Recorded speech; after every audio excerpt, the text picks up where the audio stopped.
নমস্কার বন্ধুরা, সবাইকে স্বাগতম আমার নতুন একটি ভিডিওতে। তো এই ভিডিওতে আমি তোমাদের ক্লাস 12-এর অর্থাৎ ত্রিপুরা বোর্ডের ক্লাস 12-এর আমি তোমাদের পল সায়েন্স অর্থাৎ পলিটিক্যাল সায়েন্স বা রাষ্ট্রবিজ্ঞান বইয়ের আমি এখানে একটা আফেলির জন্য একটা সাজেশন তৈরি করেছি। তো এই সাজেশনটা তোমরা অবশ্যই ফলো করবে যাতে করে তোমরা এই আফেলি পরীক্ষায় খুব ভালো একটা রেজাল্ট করতে পারো।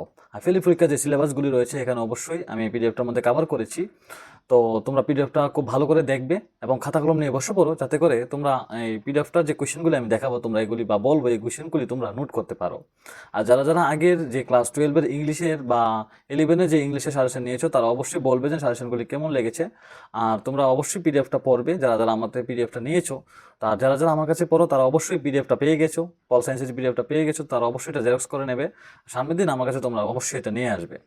তো এখন আমরা আসি কম্পিউটার স্ক্রিনে। তো প্রথম দেখো যে ত্রিপুরা ক্লাস 12-এর পল সায়েন্স বইয়ের যে প্রথম যে অধ্যায়গুলি রয়েছে আমি এখানে এই ভিডিওটাতে আমি এখানে মানে পার্ট 1টা আমি এখানে কমপ্লিট করেছি। সমকালীন বিশ্ব রাজনীতি যেটা এটা আমি কমপ্লিট করেছি, আর বাকি যে পার্টটা এটা আবার নেক্সট ভিডিওতে আমি কমপ্লিট করবো। তো এখানে রয়েছে প্রথম অধ্যায়টা রয়েছে ঠান্ডা যুদ্ধের সময়কাল, এবং দ্বিতীয় অধ্যায় রয়েছে দুই মেরুর সমাপ্তি, তারপর রয়েছে ক্ষমতার বিকল্প কেন্দ্রবিন্দু, তারপর রয়েছে সমকালীন দক্ষিণ এশিয়া আর আন্তর্জাতিক সংগঠন সমূহ যেটা রয়েছে এই এই এখানে 5টা অধ্যায় আমি এখানে কমপ্লিট করেছি। তোমরা অবশ্যই ভিডিওটা ভালো করে দেখবে, আমার সাথে দেখো। তো দেখো প্রথম যে অধ্যায়টা এটা হচ্ছে ঠান্ডা যুদ্ধের সময়কাল। এখানে প্রথম একের মান দিয়েছি, একের মানের মধ্যে এমসিকিউ আসবে, কিন্তু এমসিকিউ আমার স্টুডেন্টরা বলছে যে এমসিকিউ দেওয়ার কারণে পিডিএফটা অনেক বড় হয়েছে, তার জন্য তাদের অনেক টাকা লাগবে যে এই পিডিএফটা জেরক্স করতে। তার জন্য আমি একটা কী করছি, এমসিকিউগুলো এখান থেকে সরিয়ে দিয়েছি, এমসিকিউ তাদের আমি গ্রুপে দিয়ে দিই। আর যাদের এমসিকিউ দরকার লাগে তারা অবশ্যই আমাকে মেসেজ করতে পারো, আমি এমসিকিউগুলি দিয়ে দেবো। আর একের মানগুলি সেখানে আমি রেখেছি যাতে করে তাদের টাকাটা একটু কম লাগে। তো জানোই তারা স্টুডেন্ট, তাদের কাছে টাকা না থাকতে পারে, তো তারা অবশ্যই এটা ফলো করবে সুন্দর করে। দেখো যে প্রথম যে কোয়েশ্চেনটা হচ্ছে ঠান্ডা যুদ্ধ বলতে কি বোঝো, আনসারটা আমি এখানে দিয়েছি। আর অনেক কোয়েশ্চেন নেটো এর পুরো নাম কি এখানে দিয়েছি, নর্থ আটলান্টিক ট্রিটি অর্গানাইজেশন। আর অনেকগুলি কোয়েশ্চেন এখানে আছে, ওয়ারস বা ওয়ারশ চুক্তির মূল উদ্দেশ্যগুলি কী ছিল, এখানে দেখো অনেকগুলি কোয়েশ্চেন রয়েছে এখানে। এলওসি এর পুরো নাম কি, অনেক জোসেফ টিটু কে ছিলেন যুগোস্লোভিয়ার প্রেসিডেন্ট, এই সবগুলি এখানে আমি দিয়েছি। খুব ভালো ভালো কোশ্চেন এখানে রয়েছে এবং এই অধ্যায় থেকে একটা 5 মার্ক থাকবে। দেখি আবার একটু আমার সিলেবাসটা, এই অধ্যায় থেকে একটা কি থাকবে, দেখো একটা 5 মার্ক থাকবে, এখান থেকে একটা 5 মার্ক। তো এখান থেকে কি রয়েছে, একটা একটা 5 মার্ক হচ্ছে। প্রথম হচ্ছে শীতল যুদ্ধের বা ঠান্ডা যুদ্ধের যে কোনো 4টি কারণ এখানে রয়েছে। ঠান্ডা যুদ্ধের 4টি বৈশিষ্ট্য, একই কথা। পঞ্চশীল নীতি বলতে কী বোঝো, পণ্ডিত জওহরলাল নেহরু এটার সাথে যুক্ত রয়েছে, তিনি এটা তোমরা ভালো করে পড়বে। তারপর জোট নিরপেক্ষ রাষ্ট্র, তারপরে দেখো নিরপেক্ষতা এবং জোট নিরপেক্ষতার মধ্যে পার্থক্য কী, অনেক কিউবার মিসাইল সংকট, অনেক বেতালা ইম্পর্টেন্ট কোয়েশ্চেন, অনেক অনেক অনেক ইম্পর্টেন্ট কোয়েশ্চেন এই কোয়েশ্চেনটা। কিউবার মিসাইল সংকট সম্পর্কে একটি টিকা লেখো এবং তারপর যদি পুরোটা ভালো করে শিখো তোমরা অবশ্যই খুব ভালো একটা রেজাল্ট করতে পারবে। এই অধ্যায় থেকে দুইটা কোয়েশ্চেন আমি বলছি, একটা হচ্ছে ঠান্ডা যুদ্ধের কারণ, আরেকটা হচ্ছে এই এই জন্য বললাম এটা কিউবার মিসাইল সংকট। এই দুইটা কোয়েশ্চেন এবার খুব কমন রয়েছে, আসতে পারে, এই দুইটা কোয়েশ্চেন ভালো করে শিখবে। কেউ যদি বেশি মনে হয় পিডিএফটা, তো তারা অবশ্যই এই দুইটা কোয়েশ্চেন এই অধ্যায় থেকে খুব ভালো করে শিখবে। একটা হচ্ছে কিউবা সংকট আর একটা হচ্ছে ঠান্ডা যুদ্ধের কারণ কি। আবার হচ্ছে জোট নিরপেক্ষতা, অনেকগুলি কোয়েশ্চেন রয়েছে। এখন আমরা আছি দ্বিতীয় অধ্যায়। দ্বিতীয় অধ্যায়ের নাম হচ্ছে দুই মেরুর সমাপ্তি। এটা থেকে একটা একের মান থাকবে, এমসিকিউ থাকবে দুইটা, দুইয়ের মান থাকবে একটা, চার মান থাকবে একটা। চলো দেখি, সোভিয়েত ইউনিয়ন রাশিয়ার উত্থান কখন সংঘটিত হয়েছিল, এদিকে এক মান কোয়েশ্চেন অনেকগুলি রয়েছে। সিআইএস এর পুরো নাম কি, অনেকগুলি রয়েছে এখানে। ইউএসএসআর কতগুলি সংগঠন নিয়ে গঠিত হয়েছিল, পেরেস্ট্রোইকা, স্টেলিন শব্দের অর্থ কি, অনেকগুলি কোয়েশ্চেন রয়েছে এখানে, তোমরা ভালো করে দেখবে। এই অধ্যায় একটা দুইয়ের মান থাকবে না, তো দুইয়ের মান দেখো অনেক। দ্বিতীয় বিশ্ব বলতে কি বুঝো, মনে রাখবে দ্বিতীয় বিশ্বযুদ্ধ মানে আমরা ইংলিশে যদি বলি ফার্স্ট ওয়ার্ল্ড, সেকেন্ড ওয়ার্ল্ড আর থার্ড ওয়ার্ল্ড।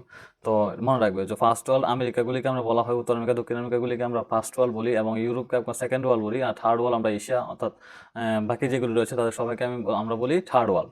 তো অনেকগুলি কোয়েশ্চেন রয়েছে এখানে, দুইয়ের মান তোমরা দেখবে। তারপর দেখো শক থেরাপি, রাজনীতির পরিণতি নির্ণয় করো। শক থেরাপি কোশ্চেন আসে, কিন্তু কোশ্চেন আসে এখান থেকে। ভ্লাদিমির লেনিন কে ছিলেন, খুব সুন্দর কোয়েশ্চেন এগুলি। এই অধ্যায় থেকে একটা চারের মানও থাকবে। চারের মান দেখো এখানে রয়েছে সোভিয়েত বিভাজনের ফলাফল অতি সংক্ষেপে আলোচনা করা, অর্থাৎ ইউএসএসআর ভেঙে যে এতগুলি দেশ হয়েছে, বর্তমানে যে ইউএসএসআর না সরি, বর্তমানে যে রাশিয়া আর ইউক্রেনের মধ্যে যুদ্ধ চলছে, এটা ইউক্রেন কিন্তু একসময় ইউএসএসআরই পার্ট ছিল, এটা আলাদা হয়েছে, কিন্তু এখন তারা যুদ্ধ করছে। তোমরা ভালো করে পড়বে এটা। তারপর দেখো 1917 সালে রাশিয়া বিপ্লবের তাৎপর্য কি, রাশিয়া যে বিপ্লব হয়েছিল তাৎপর্য দেখতেও আমাদের ভালো করে দেখতে হবে এখানে। শক থেরাপির পরিণতি ক্ষেত্রসমূহ বিশদ তালিকা দাও, দেখবে তোমরা পিডিএফটা ভিডিওটাতে একদম ভালো করে দেখবে তোমরা, আমি সুন্দর করে নিচ্ছি উপর থেকে। সোভিয়েত ইউনিয়নের পতনের পর ভারতের উপর কী প্রভাব পড়েছিল এটা তোমরা দেখবে, পড়বে এবং শিখবে, পরীক্ষায় আসবে। সোভিয়েত ইউনিয়নের বিভাজনের 4টি কারণে এই কোয়েশ্চেনটা এসেছে, মানে রাশিয়া যে আগে অত বড় রাশিয়া ছিল এটা ভেঙে এত ছোট হয়েছে, এখনও ছোট না, অনেক বড়। রাশিয়া অনেক বড় একটা কান্ট্রি। ভারত সরি, পৃথিবীর মধ্যে 1 নম্বর সবচেয়ে বড় কান্ট্রি এটা। তো তোমরা দেখবে এখানে এখনো ইউএসএসআর আগে অনেক বড় ছিল, তো এটা ভেঙেছে কি জন্য, এর জন্য এই কারণটা এখানে রয়েছে, তোমরা ভালো করে দেখবে। রাশিয়ার অর্থনীতির অভিঘাত থেরাপির ফলাফল লেখো, এখানে রয়েছে। ভারত রাশিয়া বন্ধুত্বপূর্ণ সম্পর্কে 4টি বিষয় উল্লেখ করো। আমরা কিন্তু রাশিয়াকে আমরা বন্ধু মনে করি, ঠিক আছে না? আমরা বন্ধু মনে করি কারণ আমাদের 1971 সালে যে আমরা ভারত পাকিস্তানের যুদ্ধ হয়েছিল, এখানে তারা আমাদের বাঁচিয়েছিল, তো তারপর থেকে আমরা তাদের বন্ধু মনে করি। তারপর দেখো অনেকগুলি কোয়েশ্চেন রয়েছে। চতুর্থ অধ্যায় যেটা রয়েছে ক্ষমতার বিকল্প কেন্দ্রবিন্দু, এই অধ্যায়তে দেখছি আমরা একটা একের মান, দুইটা এমসিকিউ, একটা 3-এর মান, ঠিক আছে? চলো দেখি মার্শাল পরিকল্পনা বলতে কি বোঝো। অনেকগুলি কোয়েশ্চেন। আসিয়ানের সম্পূর্ণ নাম কি? তারপর দেখো চীনের সাম্যবাদী বিপ্লবী নেতা কে ছিলেন? মাও জেদং। অনেকগুলি কোয়েশ্চেন রয়েছে এখানে, মোট কোয়েশ্চেন রয়েছে এখানে একের মানই রয়েছে এখানে অনেকগুলি, একের মান রয়েছে মোট এখানে 73। তো ভালো করে পড়বে তোমরা। এখানে এই 73 কোয়েশ্চেন করলেই তোমাদের এমসিকিউ আশা করি এখান থেকে কমন পড়ে যাবে। বলো, আর যাদের এমসিকিউ দরকার তারা অবশ্যই আমাকে ইমেল করতে পারো, আমি তোমাদের এমসিকিউগুলি দিয়ে দেবো। তারপর দেখো প্রতি অধ্যায় থেকে এমসিকিউ রয়েছে। তারপর দেখো এখান থেকে 3-এর মান থাকবে, তো 3-এর মান এখানে রয়েছে, অনেকগুলি 3-এর মান রয়েছে এখানে, এখান থেকে তোমরা পড়বে, ঠিক আছে? তো এরপরে আসি অধ্যায় নাম্বার 5। এই অধ্যায়ের নাম হচ্ছে সমকালীন দক্ষিণ এশিয়া। তো সমকালীন দক্ষিণ এশিয়া থেকে প্রথম অধ্যায় হচ্ছে দক্ষিণ এশিয়ার দেশগুলোর নাম কি? বাংলাদেশ, ভুটান, ভারত, মালদ্বীপ, নেপাল, পাকিস্তান এবং শ্রীলঙ্কা। তো এই সবগুলি দেশ এখানে রয়েছে। আর অনেকগুলি কোশ্চেন। ভারত পাকিস্তান কবে তাজকন চুক্তিতে স্বাক্ষর করে? 1966-এ স্বাক্ষর করে। তারপর দেখো ভারত কখন পারমাণবিক পরীক্ষা চালায়? মে 1974-এ। আর অনেকগুলি কোয়েশ্চেন রয়েছে এখানে দেখবে। জিয়াউর রহমানকে কখন হত্যা করা হয়? 30 মে 1981-এ। জিয়াউর রহমান বাংলাদেশের ছিল। শেখ মুজিবুর রহমান বা শেখ মুজিব কখন সামরিক বিদ্রোহের মাধ্যমে নিহত হন? 1975-এ। যেই শেখ মুজিবুর রহমান বাংলাদেশকে স্বাধীন করেছিল, জাতির পিতা তাদের বলা হয় বাংলাদেশের, যে তিনি বাংলাদেশকে তিনি সাথে যে মুক্তিবাহিনী তিনি মিলেই বাংলাদেশকে স্বাধীন করেছিল, মনে রাখবে। তো শ্রীলঙ্কা কবে স্বাধীনতা লাভ করে? এখানে রয়েছে LTTE। এর পুরো নাম কি? আসে কিন্তু এটা, লিবারেশন টাইগার্স অফ তামিল ইলাম, মনে রাখবে। তারপর অনেকগুলি কোয়েশ্চেন রয়েছে এখানেও রয়েছে LTTE, আবার হয়েছে, 2বার হয়ে গেছে এখানে। তারপর দেখে এটা মোট কোয়েশ্চেন রয়েছে 73টা, ঠিক আছে? 73 কোয়েশ্চেন রয়েছে এখানে, তোমরা ভালো করে দেখবে। অর্ধেক থেকে 2-এর মানও রয়েছে এখানে, আমি দেখাচ্ছি।